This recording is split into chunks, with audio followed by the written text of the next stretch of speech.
Rabbi Paul Kipnis writes, "A psalm for our cities on fire, aflame with the fires of fear, with anger burning about brazen brutality, from a kneed neck Floyd's breath snuffed out over there. A psalm for our cities on fire, bearing vigorously toward violence and hate, preventing protests that promote another vision of justice that we all must create. A psalm for our brothers and sisters who fear for their lives black and brown, when they jog, shop, go to church, or go bird watching, with their hands held up or when lying down. A psalm to remind us about justice and the debasement that threatens their lives, because our silence can no longer silence the real pain of widowed husbands and wives. So pray for our cities on fire and sing out songs of protest against hate. But since lives, they are holy and matter, it's time to act, way past time for debate. Life is hard right now. Reading or watching the news is sad and infuriating and overwhelming. And ignoring it, well, that would be choosing to feed into the system that created the problem. And with everything going on, I can't help but think about our world as a bureau de leket, not just cities on fire, but a palace in flames. We see our rabbis tell us that Abraham is chosen by God while traveling from place to place, because when he saw a bureau de leket, a palace in flames, he asked, is it possible that the world lacks a caretaker? After this, God responds, I am the sovereign of the universe, and then blesses him, Lech lecha, go forth.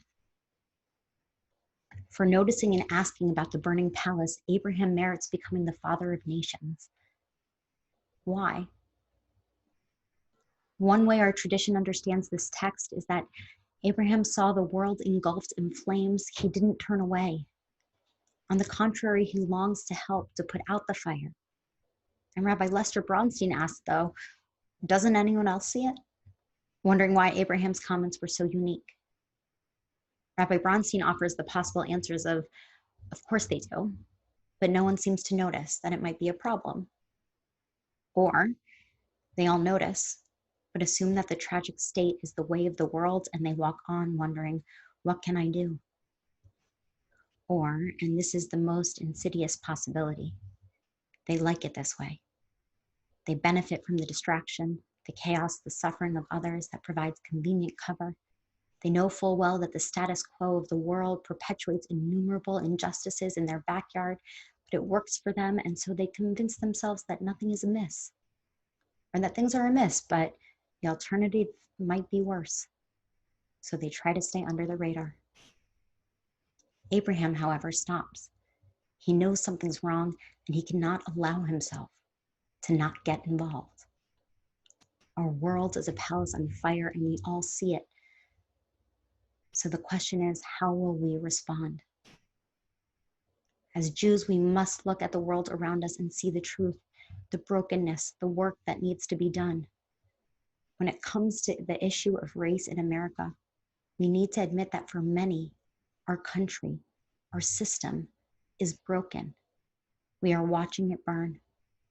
We must follow Abraham's lead and decide to not look away. The Religious Action Center, our movement's lobbying arm, notes, we live in a moment when the blood of our brothers and sisters of color cries out from the ground, from the streets, prisons, schools, and hospitals of America, and we cannot ignore the urgency of their voices or our own roles as allies, perpetrators, and complicit bystanders in an ongoing racial injustice in our country. No one can deny any longer the inequalities and atrocities our society perpetuates on Black Americans. And in our Torah, we're taught the lesson, Mishpat echad yehiyeh lachem. There should be one law for all people. That means our society should treat everyone equally. One rule, one equal method of enforcement.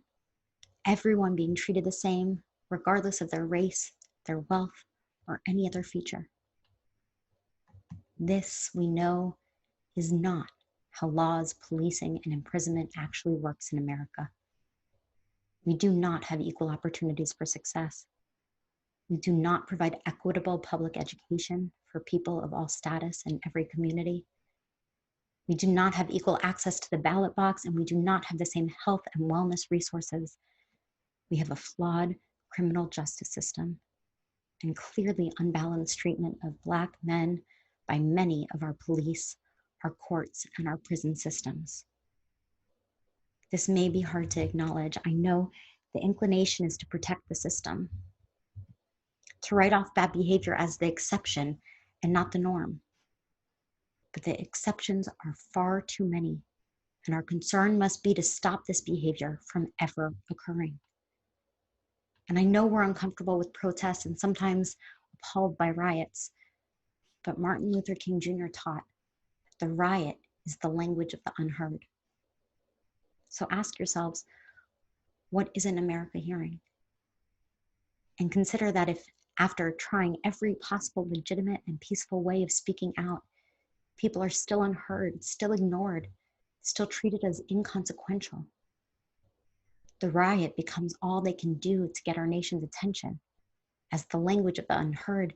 Then how do we view it? Then do we finally start listening? Let me be clear, looting and breaking laws are not acceptable, and I do not condone or encourage it. And I believe most protesters want this to remain a peaceful expression of their pain and their anger and their hopes. Still, I want us all to try and understand some of the reasons behind the rioting we're seeing. And that may sound unfathomable to many of you, because we live by a social contract with implicit and explicit rules that govern the behavior of rational people. So we see people acting out, breaking this contract, and we think they must be irrational. But what if there's an underlying current even stronger than our national social contract? According to Charles Mills, our system isn't failing because of a few bad apples. It's not the case that we have a political system that was perfectly conceived and unfortunately imperfectly applied. Rather, Mills argues that there exists a racial contract that is even more fundamental to Western society than the social contract. And it establishes who is treated as fully human. And America's problem today is that we continue to believe in the myth that social contract theory tells us that everyone is equal, that all will be treated the same before the law. However, the racial contract informs the very structure of our political systems and lays the basis for the continuing racial oppression of non-whites. People who are treated as less than know it, feel it, and eventually tire of it. Trevor Noah, host of The Daily Show, says, some members of society, namely Black Americans, watch time and time again how society fails them. Try to imagine how it must feel for Black Americans when they watch themselves being looted every single day, because that's fundamentally what's happening in America. He writes, police in America are looting Black bodies. I know someone might think that's an extreme phrase, but it's not, because here's the thing I think a lot of people don't realize, he continues. George Floyd died. That is part of the reason the story became so big, is because he died. But how many George Floyds are there who don't die? How many men are having knees put on their necks? Imagine if you were them, watching that social contract be ripped up every single day. Ask yourself how you'd feel. I was moved deeply by the video of Trevor Noah's words. So I asked myself, and now I'm asking you, if Jews were shown over and over again, decade after decade, living and being made to feel that our lives didn't count as much as others, and that our voices, even when peaceful, were inappropriate, how would you react? And let me be clear, we have an obligation as humans to care about what's happening for others. But I want to personalize this for you. So I'm asking, if you had to worry that every time you went out in this country for a run, or went to take out your wallet, or decided to go bird watching, or wore a hooded sweater, or got stopped for a traffic violation, there was a chance you would end up dead, how long would you live like that? Forget you, what about your children? If you saw over and over again your children's lives being stolen with no real justice to speak of, how long would you remain silent? If after every tragic murder is inexplicably explained away by the courts, and then one day you watched a video of a calm and collected peace officer slowly choking an unarmed Jewish man to death in public, while 3 other officers enabled this murder, how loud would you scream with rage? No, this is not happening to us, but it could be. And we as Jews and as human beings have a responsibility to stand up, to speak out, and to demand that America hears the message that George Floyd's murder is unacceptable, as was the murder of Ahmaud Arbery, Trayvon Martin, Michael Brown, Tamir Rice, Sandra Bland, Eric Garner, and so many more unarmed people of color whose names I regrettably don't know or don't remember because no one caught it on camera, or because the news simply didn't report it widely, because it just seemed unremarkable that another human being's life was taken. Well, the language of the unheard has spoken, and now we are listening. Now we hear. This isn't about politics, let me be clear. This is about humanity. It's time we all look inside ourselves and address any latent racist tendencies in our own hearts and figure out a way to truly see all human beings as created in God's image, to view all life as equally sacred. We also need to reach out beyond ourselves if we really hope to make a difference.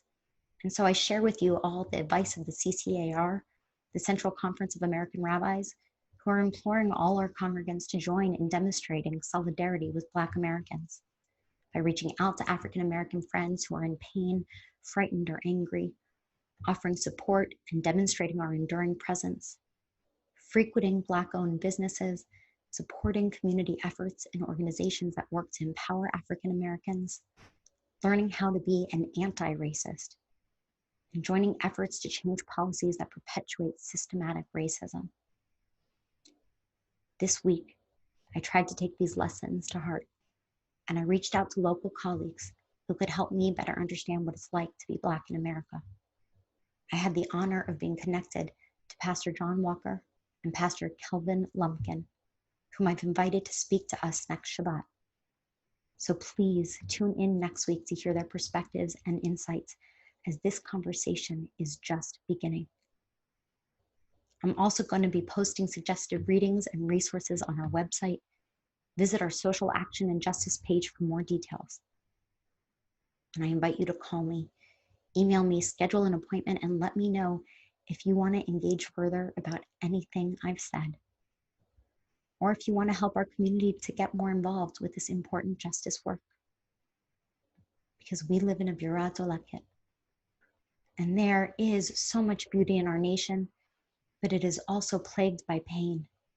And it's time we see the flames engulfing our country and recognize we can and must do something to change our society and ensure that we change our societal contract to include people of color as full, appreciated, protected, valuable participants in society, valuing their lives as much as we do our own. Those are my words of wisdom for this Shabbat. Shabbat Shalom.